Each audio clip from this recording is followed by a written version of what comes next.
afternoon, everyone. Thank you for joining us for today's online talk, which will be starting shortly at 3 p.m. For those of you who are here early, thank you for waiting patiently. While you are waiting, we would like to share with you a short video from the firm.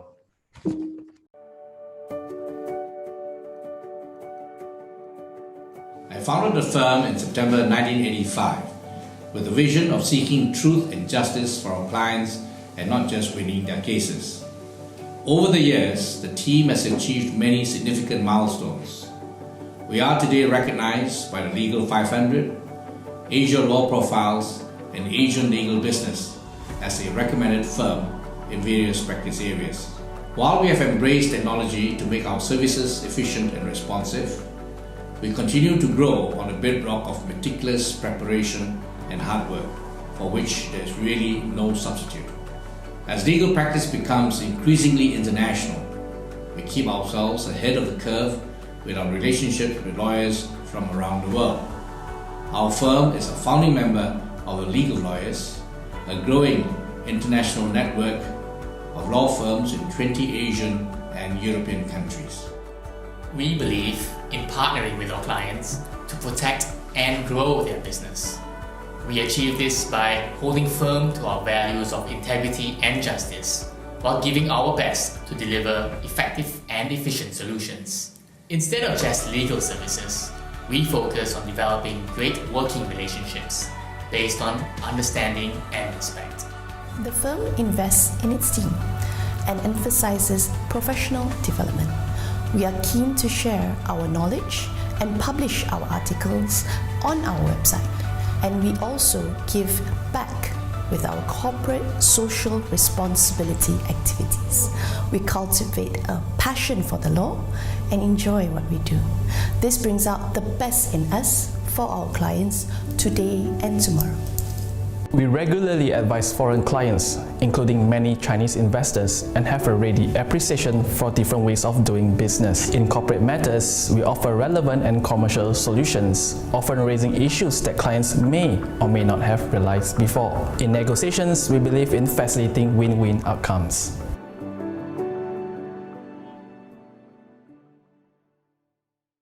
Very warm welcome, everybody. Thank you for joining us today for today's online talk. My name is Tommy and I'm an associate with the firm, and I'll be your moderator for today's session. Before we start today's talk, allow me to introduce the firm and what we do. Ma Wing Kwai & Associates is a mid-sized law firm that was founded in 1985 by Datuk Ma Wing Kwai. Our able team today comprises of 23 lawyers and a support team of 18. Datuk Ma today is a consultant with the firm following his retirement from the Court of Appeal bench in 2015. The firm continues its tradition today of working primarily with small medium enterprises, family businesses, and individuals. We are a full-service law firm with a corporate department, dispute resolution department, including litigation, adjudication, and arbitration, a dedicated employment and industrial relations team, and a department focused on servicing the needs of individuals and families. Our practice group, as per the slides, indicate some of our focus areas which are supported by talents from both our corporate and dispute resolution teams. Today's talk is part of our Ma Wing Kwai & Associates online talk series. By way of background, we have been organizing monthly lunch talks at our office since 2013, some time back. Some of these talks were broadcasted live as well, but with the COVID-19 MCO, we have moved online in order to continue with our objective of sharing knowledge, raising awareness, and encouraging networking with potential clients, and in-house counsel. This is our 26th talk in our online talk series, which has been attended by some 5,177 attendees. And in today's talk, we are expecting roughly about 26 people who have registered. Please visit our website at www.mawingkwai.com for more information and to read our articles and to sign up for more upcoming talks. Before I continue, please be reminded that this talk does not constitute legal advice In the event you require specific legal advice, details will be given at the end of this talk. We have one speaker today, and our speaker will be speaking on how to make a pact in the arena of sports. Allow me to introduce our speaker for today, Ms. Lesley Lim. Lesley is a partner of the Media, Entertainment and Sports team, as well as the Technology and Esports team. Lesley graduated with a Bachelor of Laws from the University of Tasmania, and she was admitted to the Malaysian Bar in 2011. In addition to her experience in general civil litigation matters and corporate and commercial matters, Lesley has developed a strong interest in the area of sports law in Malaysia, as she believes that there's always space for growth between sports and the law that gives rise to the need for special and greater understanding of the sports industry and those related to it. Lesley is very well accomplished, as she was nominated for the Woman Lawyer of the Year category at the 2020 Asian Legal Business in Malaysia Law Awards, and she was a key team member of Mawing Kwai, an associate sports law practice group, which won the 2 awards, Sports Law Firm of the Year 2018 and ALB Malaysia Law 2019 ALB Malaysia Law Awards. In addition to her legal commitments and achievements, she's also very active in partaking in sports activities, as she captained the first national women's dragon boat team to the 2018 Asian Games and the 2019 SEA Games. Lesley will target to complete her presentation by 3:45 p.m. sharp, and from there on, we will take on questions from the participants. If you have any questions regarding the talk or slides, please do not forget to post it up on our Slido or in the group or in the chat box, and I will address them at the end of the presentation. You can access the Slido page by scanning the QR code available on the slide, or going to the Slido website and keying in the number 26017. I repeat, 26017. I would like to pass on the floor to Lesley, who will outline the top points for today, and she will continue with the presentation. Thank you. Good afternoon, everyone. Thank you, Tommy, for the very, very kind introduction. Before we go into the top points for today, I'll just share my screen on the top points. Sorry, just give me a second. Okay, let's see. Yeah, okay, good. So that's our top points for today. But before I delve into that, I'd just like to share a little bit about why this topic for today. So in essence, what we'll be covering is the basics of sports contracts, but it's a topic that's very close to my heart because I've been involved in competitive sports since the age of 8. And throughout the years, I've been very fortunate to meet a lot of fellow athletes.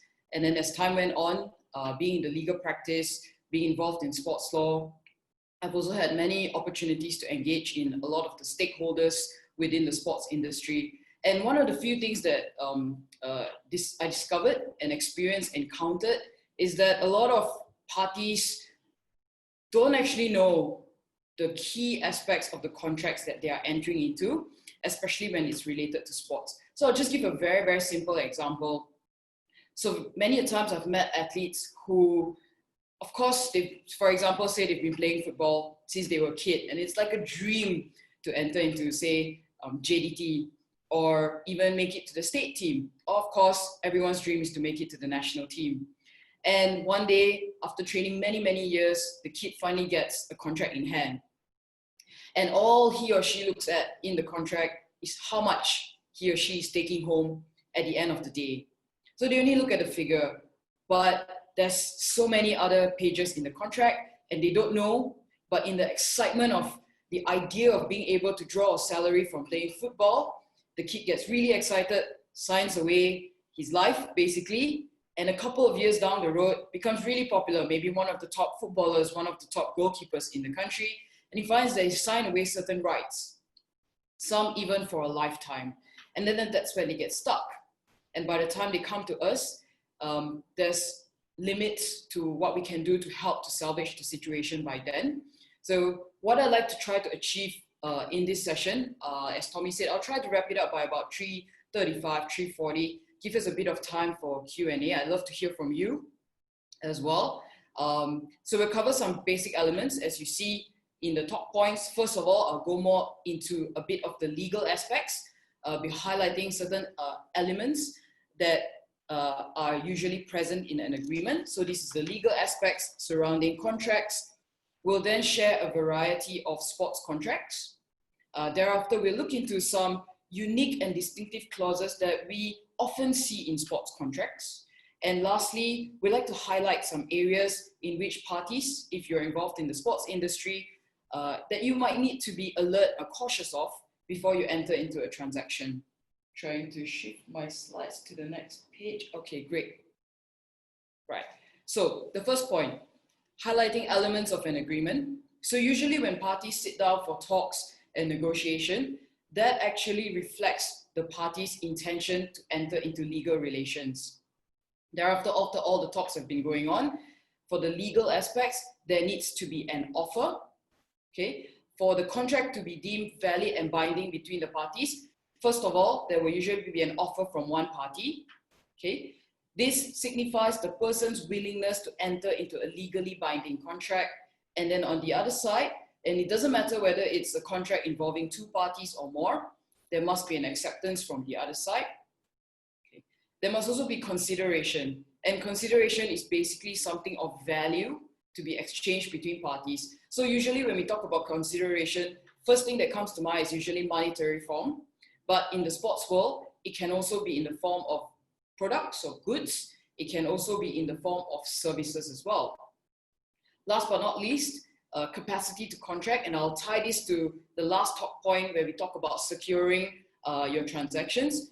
It's very important to ensure that parties have capacity to contract. In the legal world, we call it legal competence. So the aspects like making sure that parties are of sound mind, age of majority. You can't contract with minors in Malaysia, or there needs to be a guardian to sign on behalf. So age of majority in Malaysia is 18 years old, and you cannot be disqualified from contracting by any law. So for example, if the other parties are bankrupt or wound up, that may prohibit them from entering into a contract with you.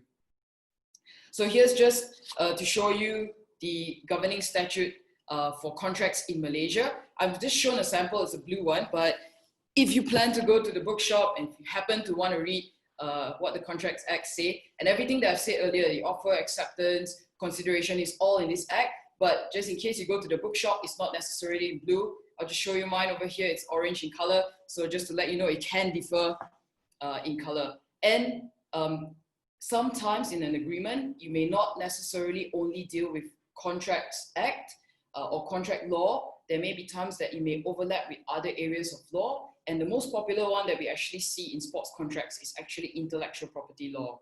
Move on to the second top point. So we just want to look at certain types of sports contracts. So the first one is professional services contract or employment contract. So in Malaysia, athletes are often offered employment contract instead of professional services contract. So we're talking about contracts that athletes signs, whether with a private club, a private team. It can be when they make it to the state team. And then as they go on to national level, there are times they will sign contracts with their national sports association as well.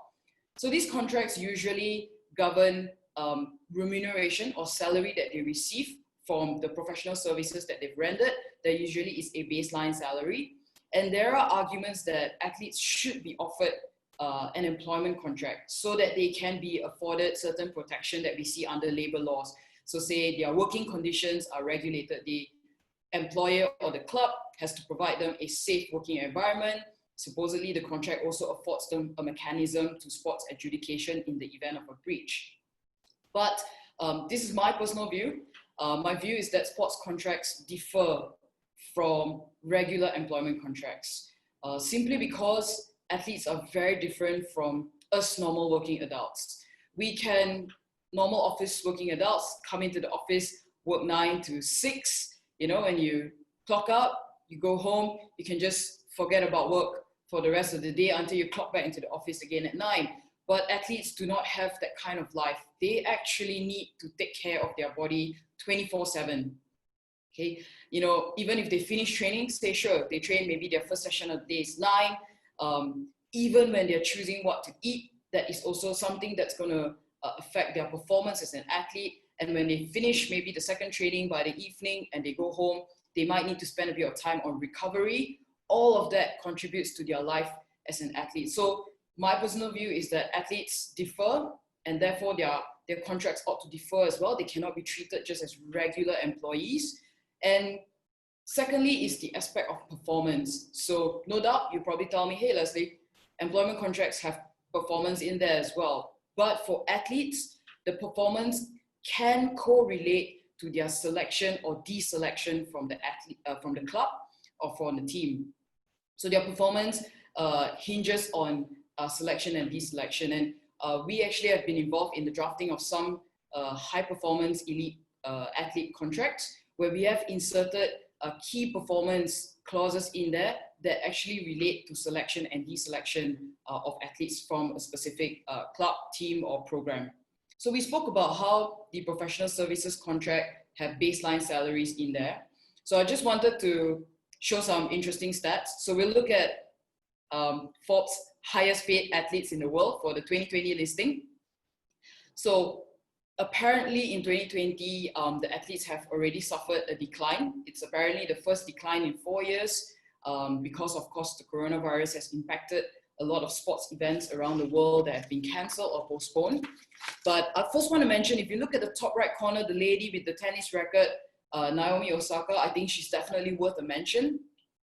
She topped the list in terms of top female athlete. So she earned 37.4 million in the 2020 earning records. And out of that, out of 37.4, 3.4 million was in tournament pay. And the remaining 34 million was from endorsements from Nike, from Nissan, and from Procter & Gamble. So that's female athletes. And usually on the ladies' side, it's always the tennis players that topped. She topped Serena Williams this year. And over at the bottom half of the screen, you'll see the top 10 men that have dominated the list. And we'll look at how nowadays these professional athletes, so their earnings not only come from their on-field performance, it's reached a stage where they're earning potentially more off the field than they are earning on the field. So Roger Federer topped the list this year. You'll see him at number 1. Total earnings before tax, not including agents' fees as well, $106 million, okay? And if you look at the comparison, he's earning $100 million of endorsement money as compared to his salary and winnings, which is 6.3 million. Okay, number 2, number 3, two guys who have been at the top of the list for many years, Cristiano Ronaldo, Lionel Messi. Supposedly, they've taken a slight pay cut due to their inability to go on the field and perform. So they've suffered a bit of a pay cut, still topping the list at number 2 and number 3. But interesting, they differ from Federer. Have a look. Their endorsements are lower than their salaries and winnings. Okay, and then LeBron, on the other hand, at number 5, basketball, he and Federer is the same. They're earning more off the field than they are with their salary and winnings. And then just to put in a flavor of a different sport, Tiger Woods is in there at number 8, 62.3 million. Right? So that brings us to the second kind of contract that we see, which is the sponsorship and endorsement contracts. And that's where brands would sponsor not just athletes, they might sponsor organizations. Like, for example, they might sponsor the IOC, the International Olympic Committee for the Olympic Games, and that will relate to brands sponsoring events as well. And they can contribute, like we mentioned just now, maybe financially, or it can even be in the form of products and services. And what this enables is that in exchange for that support of financial products or services, the sponsors get to use the athletes' name, image, or likeness in the sponsor's advertising or marketing materials. Okay, so the next one, I just wanted to show you briefly from that list of Forbes list, what are the different sports that are topping the list. So you've got football, basketball is right on top, soccer, tennis, etc., etc. Just wanted to show some numbers there. Okay, the third kind of contract that we usually see in the sports industry is appearance contracts. So an appearance contract is getting really popular these days. So it's basically where sports personalities are invited to make a personal appearance at a venue location. So I've listed some examples there. In Malaysia, the common ones is usually you invite maybe Dato' Lee Chong Wei to come for your company's annual dinner. A really popular one is actually Family Day. They like to go out for outings and get celebrity to come. So you see things like that, appearance, celebration. Sometimes you want the sports personality to come and maybe speak. It can be a motivational speaking. It can just be them coming and sharing their story. I'm sure it'll be very inspirational to a lot of people. It can even be meals together. They can come for breakfast, lunch, dinner. They might even attend a match together, corporate outing. And because of what's been taking place lately with COVID-19 and the coronavirus, what a lot of sponsors and brands have done in order to stay engaged with the community is they've gotten all these sports personalities to do things like a video message. And what's really popular was actually a virtual hangout. So you can maybe win a chance to spend, I don't know, an hour with LeBron James, ask him anything you want, or half an hour playing virtual games with him online, things like that. So the ideas have really been very, very innovative throughout this times when we've had to stay at home the last couple of months. Okay, the last kind of contract in the sports industry, this is quite unique. This is a naming rights agreement. So a naming rights agreement is basically a financial transaction where it's a form of advertising. And what you'll see is that you'll see a corporation or a brand purchasing the rights to name a facility or an event after them. So here's a local example I'd like to share. So the picture that you see on the slide, that's Axiata Arena.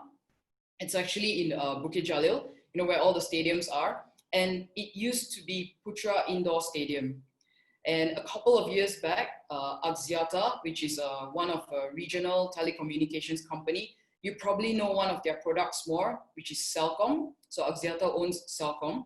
And Axiata, a couple of years, decided that they are willing to pay 55 million ringgit to have their name on the stadium, just like that, as you see on the slide, for a period of 10 years. And they felt that it was worth it because this is basically our nation's premier indoor stadium. If you go for Ed Sheeran concert, if you're an esports fan, KL Major was held there. So I think almost every weekend before MCO, there were events happening there. And I guess Axiata felt it was worth having their name there for that value for the next 10 years to come. So that's a corporate entity getting their name on a building. Sometimes we may even see in an event. So a very popular one locally is also maybe Standard Chartered Marathon. Everybody knows that, the big KL Marathon. All right, the third top point, we'll look at some unique clauses. And the first one is contracts for amateurs or professional athletes. So earlier we were looking at the Forbes list.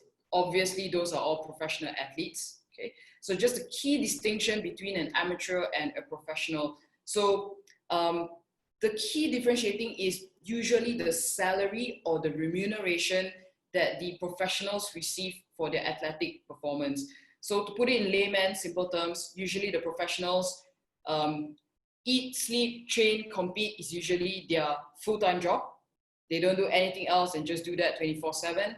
For us, for the amateurs, you are likely to have a full-time job, very much like me. I have a full-time job as a lawyer, but also doing what I can to serve on the national team. So those are amateurs. We don't receive a salary for our athletic performance. And we do see both types of contracts in the Malaysian scene. So back in the day, you would see more amateur sports persons in Malaysia. So one example would be Tan Sri Dr. Jagatisan. So those, I think, in the slightly older generation, you probably know him as the Flying Doctor. And he actually prepared for the Olympics while he was studying in medicine school, and while he was doing his housemanship. And he was preparing for the Olympics at the same time. So that's the kind of sports people that we used to see back in the day. I'm sure you can list a couple of badminton players that used to pay their own ticket to go for Thomas Cup as well. But right now, we're starting to move to more of a professionalism. Our athletes are getting more and more professional, doing this as part of their full-time job, focusing 24/7 on it. Secondly is an exclusivity clause. So an exclusivity clause is basically an undertaking by parties to be dedicated only to each other. And this is really important because what you want is to avoid a situation of conflict of interest. So for example, I'm an athlete and say I have Nike as my sponsor. I obviously cannot go to a game and wear an Adidas shirt, and that will create a situation of conflict of interest. Very simple example.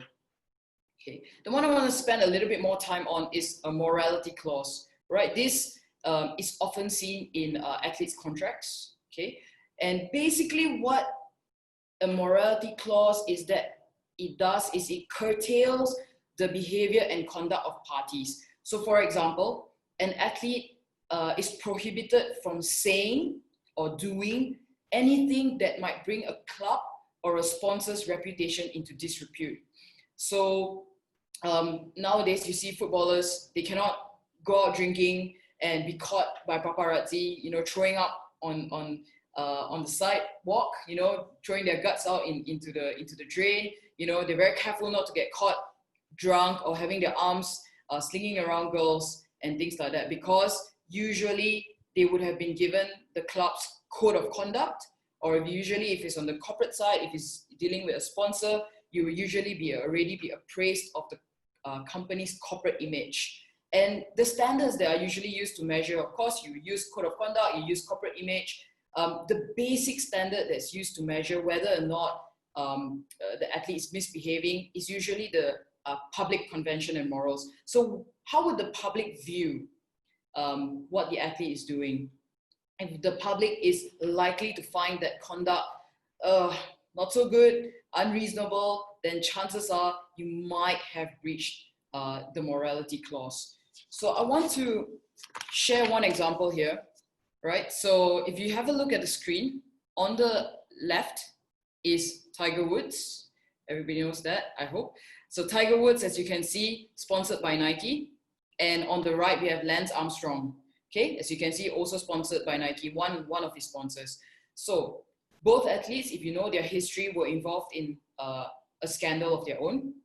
And with Tiger, it was called excessive dating. Basically, he slept with many women. And Lance, it was discovered, a report came out, and then eventually he himself admitted on Oprah that he was taking prohibited substances to enhance his performance, okay? But the two situations differed. So when Tiger's scandal broke out in the news, Nike decided to stick by him. They didn't cancel their sponsorship with him. But with Lance, when the news came out and it was confirmed and he himself admitted, Nike came out with a statement that they were going to terminate their sponsorship with Lance. So what I like to do is I like to give you 30 seconds, all right? I'd like you to give a think of why Nike took two different positions, both high-profile athletes, both they are sponsoring, but two very different approaches taken by Nike. So do me a favor, have a quick think about it. And if you look at your chat box, and if you think you know the answer and want to share your view of why Nike took different positions, I'd like to hear from you. And I'll read out your answer if you like to share what you've written or what are your thoughts on this. So I'll just give a quick 30 seconds. Hopefully we'll get some answers. Okay, so no answers so far. All right, no worries. So basically, if you look at the nature, oh, great, Cass, great. Okay, so first one, Cassandra.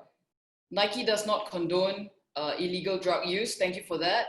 Next one, we have an answer from Muhammad Zudi Rabin. I hope I pronounced your name correctly. Because Tiger Woods wasn't stripped of his winnings. Thank you. Next one, Shahab. Potential for making a comeback. That's an interesting approach. Next one, Kite. I hope I pronounced your name correctly. The Tiger-Nike relationship is one of the most iconic athlete endorsement deals in the history of sports. Great, thank you. Any more? Anyone else want to share their view? I'll just give 10 more seconds just to see. All right, nothing so far. Okay, great answers. Thank you very much for taking the time to type them out. I really wanted to also see if you're paying attention. Yeah, okay. So if we look at the nature of the scandal, Tiger's scandal dealt more with his personal life. It was something that happened behind doors, something to do with his family. Sure, it affected his image and whatnot, but it was something to do more with his personal life. Whereas Lance's scandal dealt more and related directly to his performance as an athlete. So Nike decided, okay, Tiger, you've been a bad boy, yeah, but we'll stick with you through this, and hopefully you'll come back strong. Never know, Kite might be right, Shitahat might be right, so maybe they felt that Tiger had a bigger potential of making a comeback. Maybe the original Tiger Nike deal was one of the iconic ones. They didn't want to let that go. And Cass, you are very right. For Lance, Nike did not condone the use of illegal drug usage. And basically, you were right, spot on. They basically did not condone the use of illegal performance enhancing substances. Yeah, because it related directly to his performance. Basically, he was cheating. All the Le Tour de France that he won he was basically cheating his way through the entire thing. Right. Thank you so much for your answers. Right. So that's morality clause. And the last one, in the process of my research of looking for unique clauses in sports, this was really interesting. I love to share about this. So you've got Michael Jordan on the screen, arguably basketball's greatest of all time. And when Jordan signed his professional contract, he insisted that it include a love of the game clause in there. And what this clause enabled Jordan to do is it enabled him to participate in any off-season pickup games. Basically, Jordan can play basketball anywhere, anytime he wanted. Didn't matter whether it was during season, off-season. It didn't matter whether he was making money out of it, he was getting paid for it. It didn't matter if he was walking down the street, and there was a bunch of kids playing in front of YMCA. He just wanted to play out the love of the game. This clause enabled him to do that. And because of his strong bargaining power, the other party actually allowed him to include, Chicago Bulls actually allowed him to include it into his contract. So this is really, truly unique for Jordan. Okay, the last part of our top points, just want to touch a bit on safeguarding your transaction. So this is basically to simplify, it's the who, what, when, why, how. When you enter into the contract, these are some points that you can keep at the back of your mind. So firstly, we want to look at the parties that are involved. Who are you entering into a contract with? So if you remember earlier at the start, we were talking about legal competence, legal capacity, and one of it I mentioned was about not being prohibited by any law to enter into a contract. So what we're seeing of increased frequency nowadays is parties don't do their background check. In the legal world, we call it due diligence. Don't do a check of who they're entering into a contract with.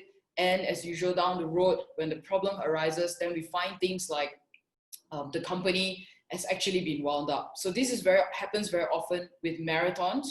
Yeah, when a injury or someone gets injured during the marathon, it's also getting very, very often happening in the esports world. So there's a lot of esports tournaments that go on, and then sometimes they just don't take place. The organizers disappear, nobody knows who they are. It can even be situations where prize money is not given out. Tournament completed, winner won fair and square, but prize money not given out. Organizer took all the money and just left, and nobody can find them because they don't exist or they've been wound up. Okay, so that's the first point. The second point is the what. Defining the underlying purpose is what is the contract for? Yeah, so we sit down, you have intention to create legal relations, you might want to enter into a contract, and you have all these points that must be captured and encapsulated in your contract, and that will form the main framework of your contract. So again, I just want to give an example. This is one of my favorite examples to give. So I want to give you two different scenarios, okay? So on the left, you see Roger Federer. We spoke about him earlier, currently #1 on Forbes list. Okay, so have a look at Roger's wrist. Okay, he's got a Rolex watch there. But here's the scenario I want you to visualize and envision with me, okay? If you watch Roger at any of the Grand Slams, okay, Roger plays a match. Very cool, very calm, plays the match, and he wins. Okay, of course, very happy, throws his hand in the air, thanks the crowd, all four corners, and then he'll walk back to his seat. He'll put down his racket into his bag. He'll take out his jacket from his bag. It'll be the Nike jacket. Now it's Uniqlo. He'll put on his jacket. He'll reach down into his bag again, and he'll take out his Rolex watch. He'll put it onto his left hand, and then he'll wait for the prize giving ceremony. And just like the photo, he'll step up to grab the trophy, and every picture will definitely be that way. I have to show it my opposite side because I wear my watch on my right. It'll always be with the Rolex showing right there beside the trophy.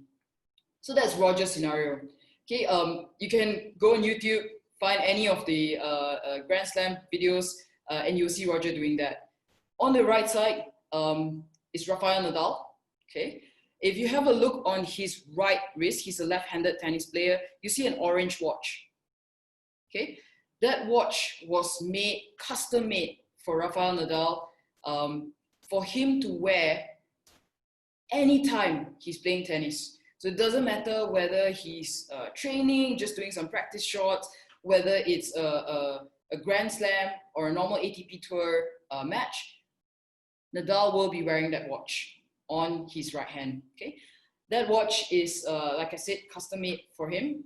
It costs about $725,000. Okay, there are only 50 pieces in the world, and the reason why Nadal can wear it to play anytime he's playing tennis is because the watch is only 31 grams. It was custom designed for him to wear anytime he's playing. So look here, we have two very different scenarios, but both tennis players, both the top of their game, both wearing special watches with watch sponsors, but two very different scenarios in the way that they are required to wear the watch. One only when during the prize giving ceremony. I'd like to see Federer wearing the Rolex while he's playing, and Nadal wearing the Richard Mille watch at all times whenever he's on the court. So through that example alone, I'd just like you to imagine the context of their agreement, how the framework will be different for the two of them, right? And the last 2 points, okay? So when you're doing the contract, so we've done the who, we've done the what. Now we'll look at how long, okay? It's important to indicate the length of the duration of the contract. Always indicate a start date and an end date. It's highly advisable to have start date and end date and not have a contract in never-ending contract. We call it perpetual, in perpetuality. You can have a start date and an end date. And if you want it to be a long relationship, you can always put in a renewal option. There's always options to craft it and draft it in a way that suits both parties. But we don't recommend having contracts in perpetuity. Okay. And lastly, okay, there's always a likelihood that the legal relationship might not pan out as how parties envision it. So sure, at the start, I'm very happy, sponsor loves athlete, relationship is good, but maybe comes a day where athlete becomes a little bit naughty, sponsor might want to relook or say that, I might want to shorten this or end this. So relationship might not pan out. Okay, so it's, or one party might not perform their side of the contract. So it's really important to indicate what happens in the event of a breach. So breach is where when one party doesn't fulfill their side of the contract, and always prepare an exit door through a termination clause. Okay, and when such disputes arise, you probably want to look at resolving the disputes. There are various ways to resolve. You can either do mediation, arbitration, or courts. Very briefly, courts are generally public. They are open to anyone and everyone. They are now quite cost and time friendly, but some parties, especially in the sports world, prefer arbitration. So arbitration might be a bit more time consuming, might be a bit more expensive, but arbitration gives this parties autonomy, gives them privacy. So for example, David Beckham probably wouldn't want his contract being heard out in the public courts where every reporter will probably be rushing to hear the details of it. He probably might want to do it in arbitration where he has a lot more privacy to thresh out the dispute with the other side. All right, I've reached the end of my top points, and I really hope that what I've shared for the last half an hour has provided a basic and general understanding, especially if you're considering contracting with someone within the sports industries, given you just a general idea, and maybe even help you to develop an effective action plan to avoid potential pitfalls for your future alliances. So, as I mentioned in my slides, do remember, you can do your part to preserve your promises that you've made under the contract, regardless of your bargaining position. So the law under the Contracts Act gives a general guideline, but it's also important to understand the idiosyncrasies of the sports world. So I'm just gonna pass the time back to Tommy. And one of the things I'd really like to hear from all of you, Tommy will share more of the details later, is I'd really like to hear what other topics that you would like us to cover for our future online talks. And Tommy will share with you how to do that. Thank you, everyone. Thank you very much, Lesley. That was a very, very interactive and illustrative talk that you provided, which I'm sure that the participants have very much enjoyed. Now, we will proceed to take questions from participants. Participants can proceed to post up questions on Slido by either scanning the QR code available or going to slido.com and keying in the number 26017. I repeat, 26017. Currently, there are no questions. We are hoping that participants, having been active interacting with Lesley earlier, will have more questions to ask, given that she has provided so many and various examples throughout her talk. Anyone? We have two questions now. The first question being, can a sports contract be bought over by another sponsor? Lesley? Tommy, sorry, could you make that a bit bigger? Sure. Just the right hand side. Yes, great, thank you so much. Can a sports contract be bought over by another sponsor? There's always a potential for that to happen. It really depends on how the parties negotiate with one another, but it also depends. I mean, realistically, if you have a contract with, say, Nike, chances are Adidas is not going to buy over the contract. They're probably going to wait until the term ends and then try to negotiate a new contract at the end of that term. So they probably don't want any form of association. Each brand and each sponsor has their own, their own image, their own objectives that they want to achieve, depending on how they want to be connected to that athlete, to that event, to that organization. I hope that answers your question. I don't know who that's from, Anonymous. And Lesley, we have a second question from Zudi. The question is, do you have experience working with youth athletes? Are there differences between professional, amateur, or youth athletes? Yes, I have experience working with youth athletes. So let's talk first from the legal perspective. So as I mentioned earlier, I think one of my earlier slides, we spoke about legal capacity, legal competence, and the main thing to keep in mind when you deal with youth athletes is their age. So the age of majority, as I mentioned in Malaysia, is 18. So they won't be able to sign the contract on their own. They probably need a guardian to sign on their behalf. So these are things that you need to bear in mind. Of course, with youth athletes, often you probably might need to liaise with things like maybe even their schools, if they're attached to a school. So are there any differences between professional, amateur, and youth athletes? I think the professional amateur I covered in my slides earlier. The key difference is the salary or the remuneration they receive. Amateur athletes are usually what we call, there's a very fond slang that we use. We call them weekend warriors. But now they're no longer warriors on weekends. They are warriors like every day already. Okay, last one. There's another question from MJ.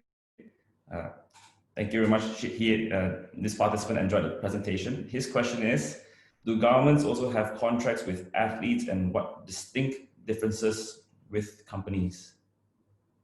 Yes, governments have contracts as well. So what's really great is the government, especially for example, the National Sports Institute, which is a government agency under the Ministry of Youth and Sports, even the National Sports Council. These are parties that do contract regularly with athletes, even events like MSSM, SUKMA, all those are under MSN. Yeah.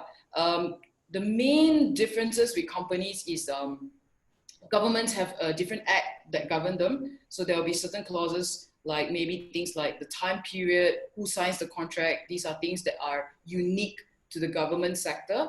And when dealing with the government, chances are you will probably have to deal with people like the Attorney General's chambers. We call them AGC for short. You may even have to deal with officers from the State Legal Advisor's Office. So these are the legal people who work in the government sector that will probably be involved in the signing and the drafting of the contract. Lesley, there are no new questions, but I would like to ask one. Yeah, sure, Tommy. In addition to Zuli's question, now, my question is whether it is common for contracts regarding youth athletes who contain a unique clause whereby subject to the youth's achievements in during his tenure as a youth athlete of a club, would that be a unique clause to state that whereby upon such accomplishments, then and upon reaching the age of majority, the club will provide the youth athlete with a professional contract? Potentially, but all that is subject to negotiation.